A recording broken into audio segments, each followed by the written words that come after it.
akhadha rajulaini min ashabi Nabi sallallahu alaihi wasallam, mengambil dua orang dari sahabat-sahabatnya Nabi sallallahu alaihi wasallam. Faqala, kemudian mengucap si Musailamah li ahadihima, kepada salah satu dari rajulain, atashhadu anna Muhammadan Rasulullah, apakah Anda bersaksi bahwa Muhammad utusan Allah? Qala na'am, mengucaplah orang itu iya. Qala, berucap si Musailamah, atashhadu anni Rasulullah, apakah kamu bersaksi bahwa saya Musailamah juga utusan Allah? Qala, mengucap si rajul, na'am, iya. Fataraka sabilahu, lalu Musailamah membebaskannya. Tsumma da'a bil akhar, kemudian Musailamah memanggil yang lain. Faqala, Musailamah bertanya, atashhadu anna Muhammadan Rasulullah, gedek node di cah mikirnya, apakah Anda bersaksi bahwa Muhammad utusan Allah? Qala, mengucap si rajul, na'am, iya. Qala, mengucap si Musailamah, atashhadu anni Rasulullah, apakah Anda bersaksi bahwa aku utusan Allah? Qala, mengucap si rajul, inni asam, maaf saya ini tuli, budek. Qala salasan, dia mengucapkan kalimat ini 3 kali. Fadaraba unuqahu, lalu Musailamah memenggal lehernya, dibunuh. Fabalagha, sampailah zalika, peristiwa itu, Rasulullah, ke telinga Rasulullah sallallahu alaihi wasallam. Faqala, mengucaplah Rasulullah, amma hadzal maqtul, adapun orang yang terbunuh ini, famadha ala sidqihi wa yaqinihi, dia telah pergi dengan kejujuran dan keyakinannya, berarti mati iman, mati husnul khotimah. Wa akhadha bi fadilatin, dan dia pun mendapatkan keutamaan, matinya husnul khotimah berarti. Fahni'anlah, selamat untuknya. Wa amal akhar, sedang yang lain bertakiyah, apa kamu mengakui saya utusan Allah? Iya. Padahal hatinya tidak. Itu namanya taqiyah, ya. Timbang dipateni. Sedang yang lain faqabila rukhsatallah, dia menerima kelonggaran hukum dari Allah. Wong Allah membolehkan kok kita ngucap kafir. Kon Kristen nggih, timbang dipateni. Hatinya tapi tetap Islam. Oleh itu kemurahan dari Allah dalam kondisi darurat, dalam kondisi ancaman, ya. Karena dia menerima rukhsah dari Allah, fala tabi'ata, maka tiada dosa, enggak ada tuntutan alaihi, atasnya. Al-hukmu tsalis, hukum yang ketiga, hal tajuzu tauliyatul kafir wasti'maluhu fi syu'unil muslimin. Apakah boleh memberi jabatan kepada orang kafir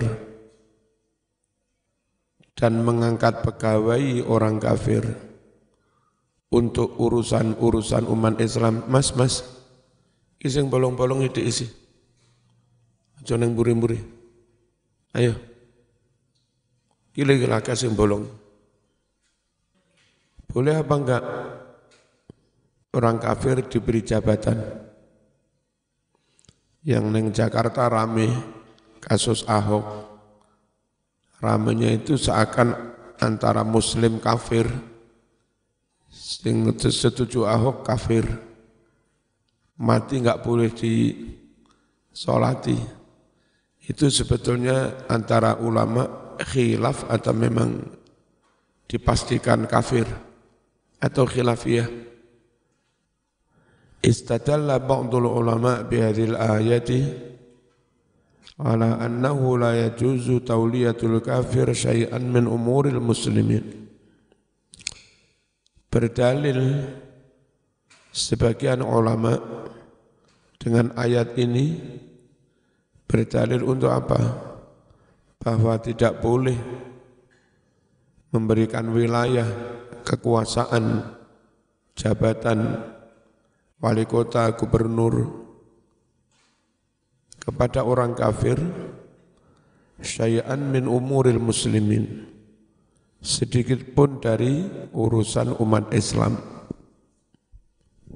Jadi menteri enggak boleh, wala ja'luhum ummalan wala khuddaman, tidak boleh pula mengangkat mereka menjadi pegawai-pegawai maupun menjadi pembantu-pembantu. Kama la yajuzu ta'zimuhum wa tawqiruhum, sebagaimana juga tidak boleh mengagung-agungkan, menghormati orang kafir. Wa tawqiruhum, tidak boleh memuliakan orang kafir. Fil majlis, ketika datang di suatu majelis. Padahal di Arab yang paling Wahabi sekalipun, kalau kedatangan Raja Inggris juga dihormati sebegitu rupa, non-muslim kan. Tempo hari kedatangan Presiden Cina juga dihormati luar biasa, padahal non-muslim.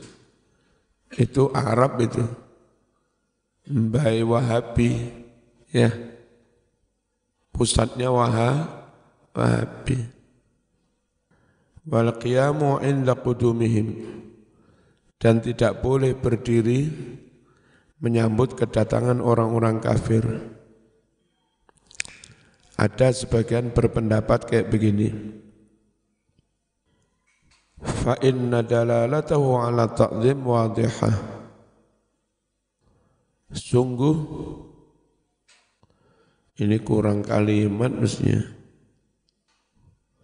Fa inna dalalatahu ala hurmati ta'zim gitu ya mestinya. Fa inna dalalatahu, sungguh dalalah petunjuk ayat, petunjuk dawuh, ala hurmati ta'zim, atas diharamkannya menghormati orang kafir, wadihatun, sangat jelas. Wa qad umirna, sedangkan kita diperintah, bihtiqarihim, meremehkan, merendahkan orang-orang kafir itu. Innamal musyrikuna najas, sungguh orang-orang musyrik itu najis. Qala Ibnul Arabi, waqad naha Umar ibn al-Khattab Aba Musa al-Ash'ari bidhimmiyin kana istaktatabahu bil Yaman wa amarahu bi'azlih. Umar ibn al-Khattab melarang Abu Musa al-Ash'ari bidhimmiyin, karena seorang kafir dhimmi, kana istaktatabahu, yang mana Abu Musa mengangkatnya menjadi sekretaris bil Yaman di Yaman. Wa amarahu, dan Umar memerintahkan Abi Musa al-Asy'ari bi azlihi, untuk memecatnya. Qala al-Jassas wa fi hadhil ayati wa nadhairiha dalalatun ala alla wilayata lil kafir 'alal muslim.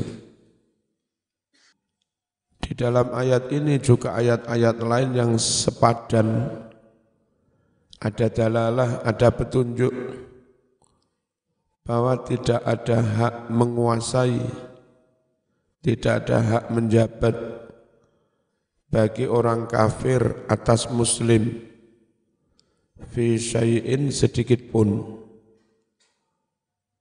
Wa annahu idza kana lil kafir ibnun saghirun muslimun bi islami ummi fala wilayata lahu alaihi, dan bahwasanya jika ada bagi si kafir anak kecil yang muslim. Kenapa anak kecil muslim? Lantaran mengikuti Islam ibunya. Fala wilayatalah, maka tidak ada kekuasaan kewenangan bagi kafir alai atas si baby itu. Fi tasarrufin, melakukan tindakan apapun. Wala, juga tidak ada kewenangan tazwijin, menikahkannya. Wala ghairihi, juga yang lain-lain. Wa yadullu ala anna dhimmi, dan ayat ini juga menunjukkan bahwa si kafir dhimmi layakil, tidak ikut menanggung jinayat al-muslim, jinayat pembunuhan yang dilakukan oleh muslim, yang mana kalau ada pembunuhan lalu kena diat membayar 100 unta, itu biasanya patungan sanak famili, tapi patungan sanak famili yang sesama muslim. Famili yang non muslim enggak usah ikut patungan, enggak usah ikut urunan. Wa kadzalikal muslim la yaqil jinayatahu. Demikian pula yang muslim tidak ikut menanggung jinayatnya orang kafir. Li anna dzalika minal wilayah wan nusra wal maunah.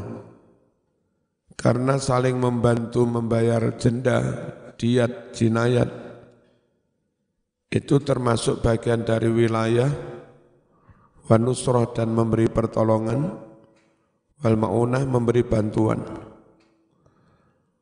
Wa mimma yu'ayyidu hadzal ra'ya wa yurajjihu, adalah di antara ayat yang menguatkan pendapat ini, wa yurajjihu, dan sama menguatkannya, qauluhu, adalah firman Allah, wa la yaj'alallahu lil kafirina 'alal mu'minina sabila.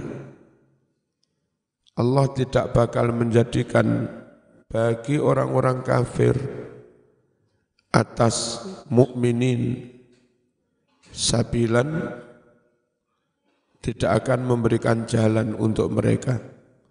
Allah enggak akan memberi jalan bagi orang kafir untuk menguasai orang mukmin. Realitas di Saudi banyak perusahaan-perusahaan top, direkturnya non muslim, pegawainya juga non-muslim, karyawannya ya banyak yang muslim di Saudi. Ulama nulis kayak begini itu bayangannya mungkin negara ultra ortodok, terus mengisolasi diri. Negara Islam ini bukan negara heterogen kayak Indonesia. Negara Islam, khusus Islam utuh, dan mungkin juga berpikirnya enggak perlu Samsung, enggak perlu 4G, nggak perlu 5G, nggak perlu satelit, nggak perlu nuklir, nggak perlu semester emas. Nah, udah mengungkung diri muslim semua, nah monggo seperti itu. Tapi apa situasi seperti ini yang mana siapapun negara manapun nggak bisa mengisolasi diri karena toh disorot dengan satelit juga tetap ketahuan negara lain. Mengisolasi diri nggak mungkin dalam situasi seperti ini.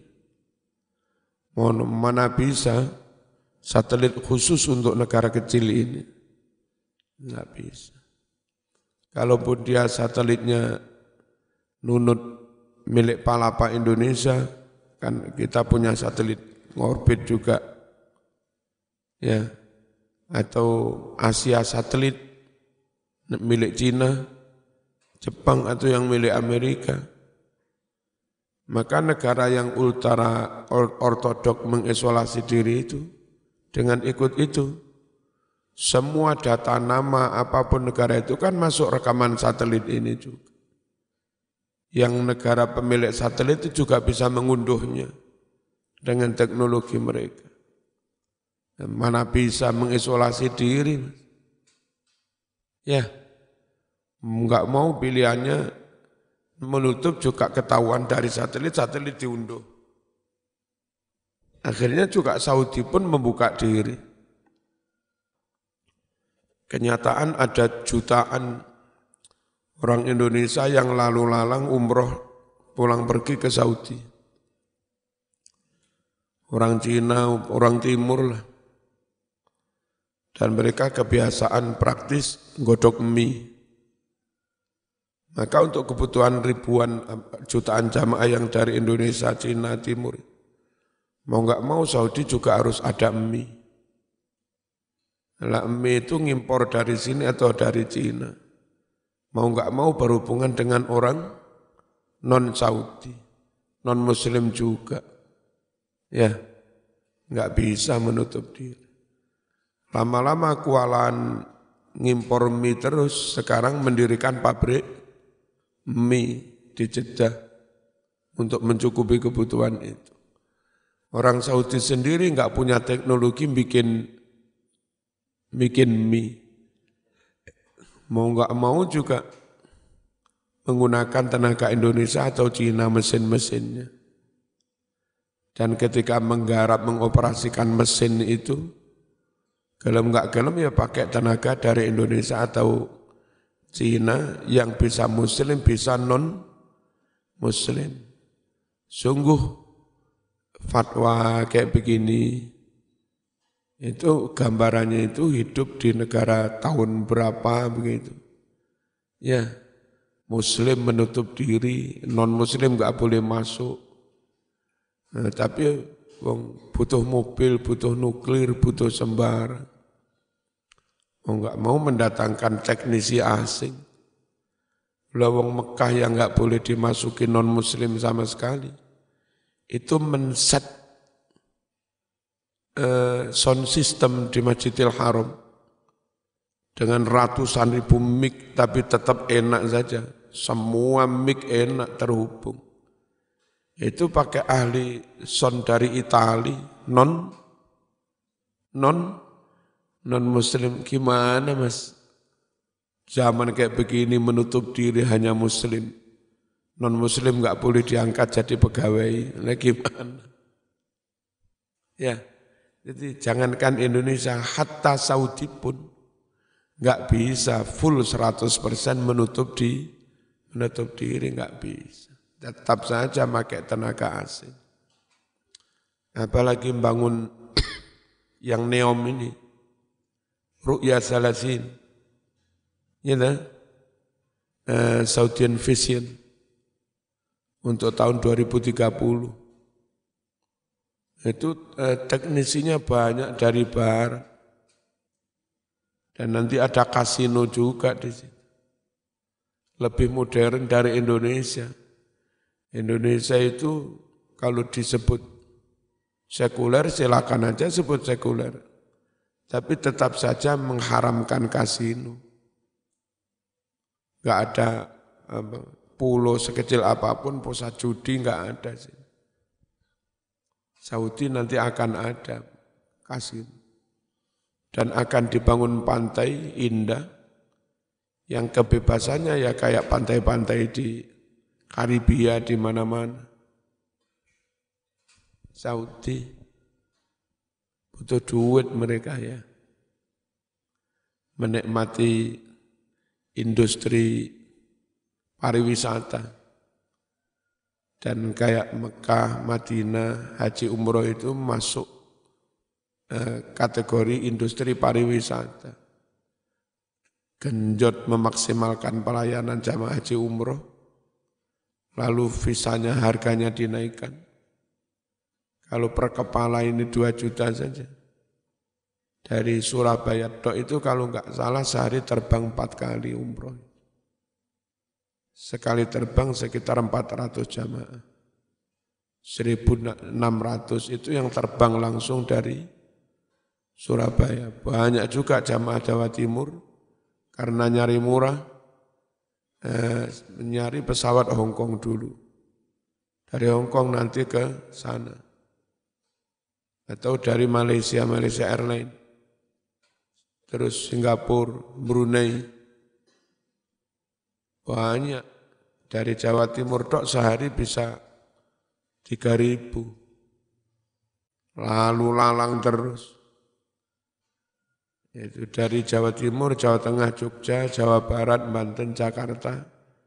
Dari Pulau Jawa ini sehari perkiraan saya bisa 6.000 lebih. Jamaah umroh. Belum se-Indonesia, 10.000 lah. Terus ini berangkat, besok pulang, ini berangkat terus. 10.000 per kepala 2 juta, berapa itu? Kok suwe ngitungnya. Dari visa tok itu, per hari bisa 20 miliar.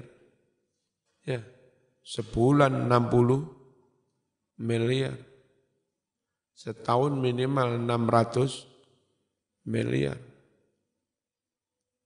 2 tahun bisa 1,2 T. Itu dari sektor umroh dan belum sektor haji.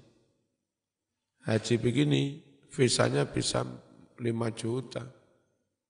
Belum yang haji furoda, yang 350 juta itu. Visanya harganya berapa? Haji ini kalau per kepala 5 juta, masuk ke kasnya Saudi. Kali 240.000 dari Indonesia. Berapa itu? Akeh Mas, akeh. Dari Indonesia tok bisa sekitar 1 T. Visa masuk Saudi. Belum dari negara lain. Merasakan nikmatnya industri pariwisata. Kalau haji umroh ini menyedot dana pariwisata dari sesama muslim. Maka Saudi kepingin menyedot dana masuk lewat pariwisata dari non-muslim. Maka untuk menarik mereka dibangun Neom itu. Neom itu kota baru yang luasnya jutaan hektar. Dana pembangunannya kalau enggak salah 30.000 triliun rupiah. Piro masih. Teman browsing Neom. Ya. The Ru'ya Salasin. Itu.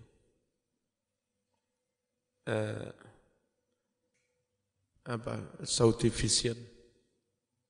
Nah, nanti ada data-data itu. Terus putra-putra Saudi juga. Ini saya nyebut Saudi karena pengarangnya ini Saudi. Ini Ali Asobuni. Putra-putra Saudi, putra mahkota sebelum mimpin Saudi. Itu banyak kuliahnya di Amerika. Belajar mengelola kerajaan, mengelola perpolitikan, mengelola kemajemukan, mengatasi masalah.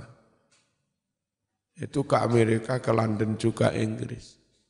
Saat di sana dosennya non-muslim, kajurnya non-muslim, kaprodinya non-muslim, dekannya non-muslim. Artinya dia di bawah wilayah kafir.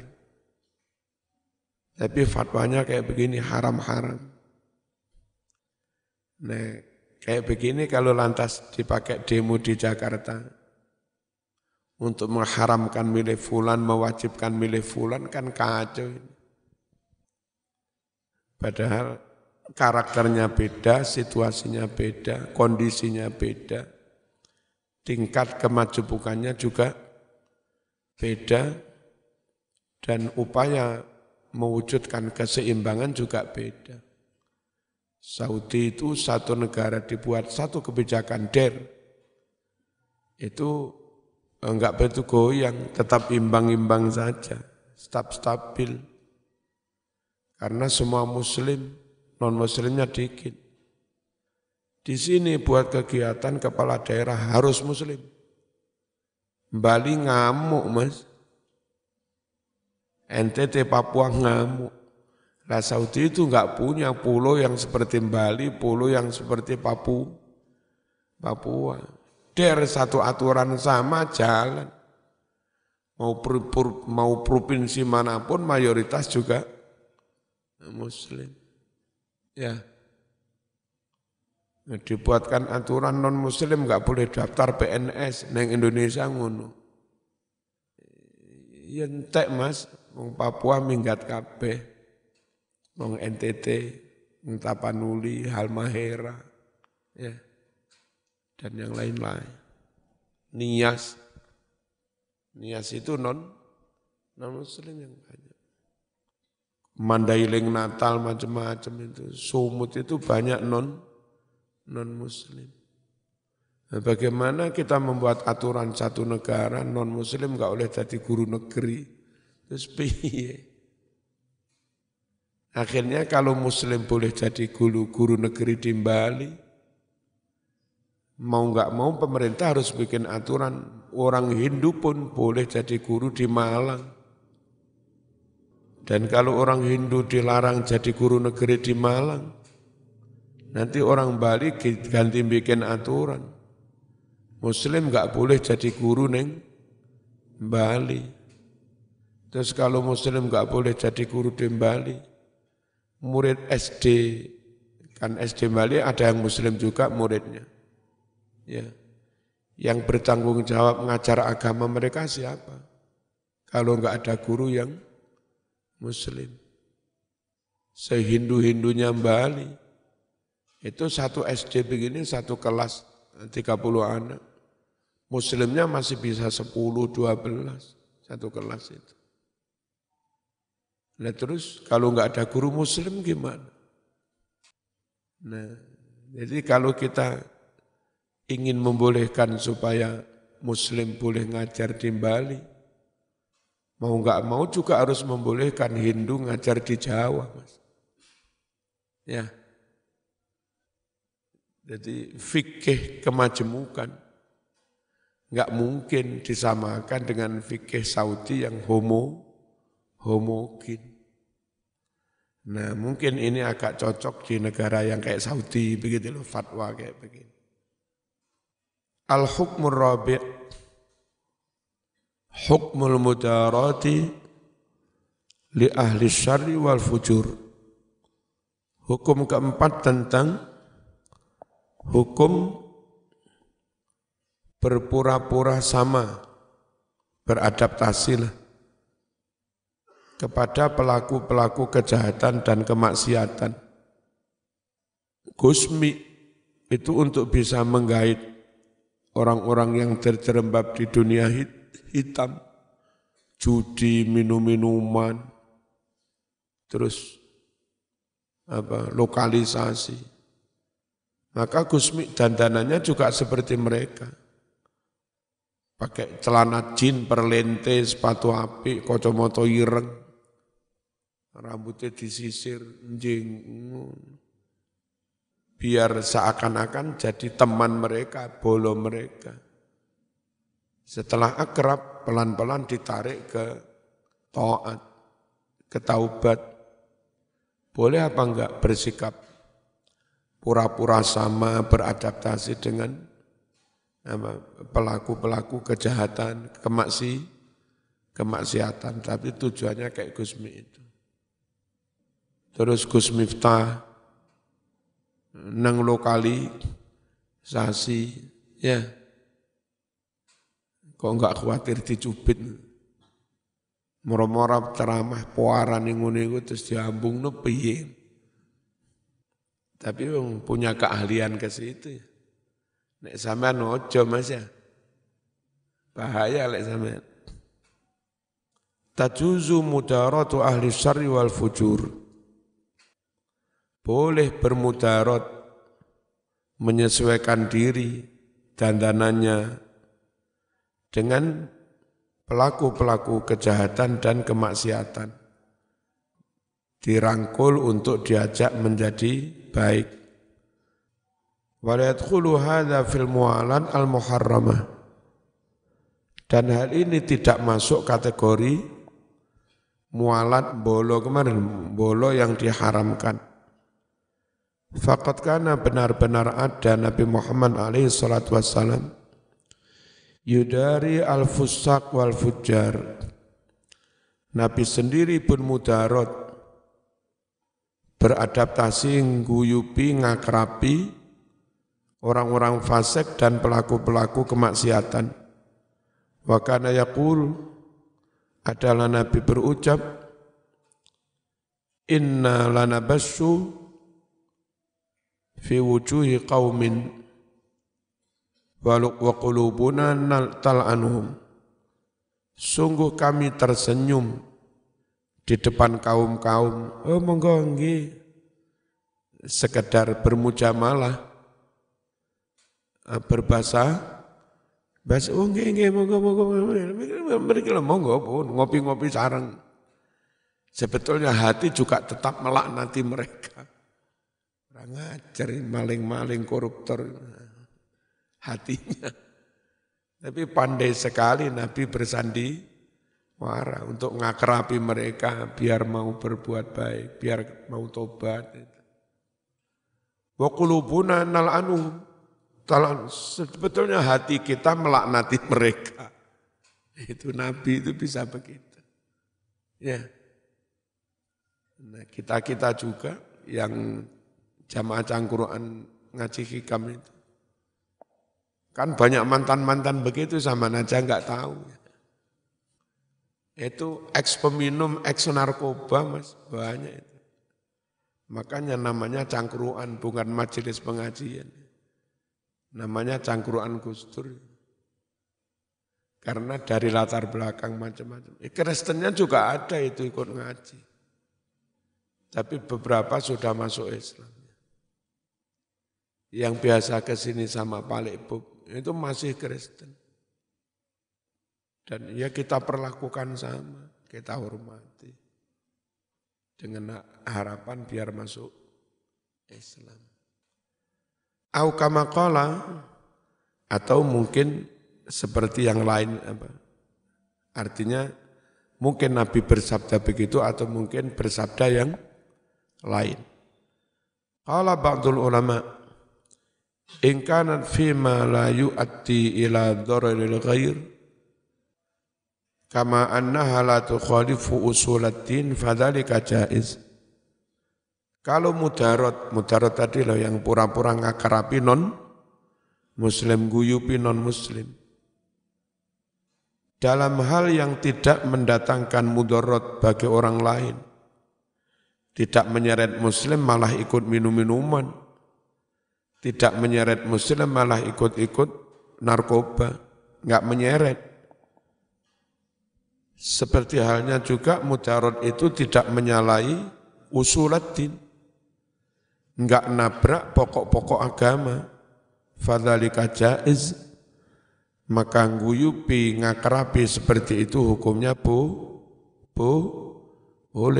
Asal tidak menyeret pada mudarat dan tidak nabrak hukum Islam yang pokok-pokoknya. Kalau gara-gara bermudarat malah gak sholat, gara-gara mbak-mbak begini wis apik-apik nutup aurat, masuk ke klub malam, pakai rok mini begini-begini. Alasannya bermudarat, narik mereka.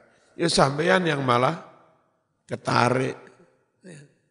Yang kayak begitu enggak boleh dengan alasan mudarat.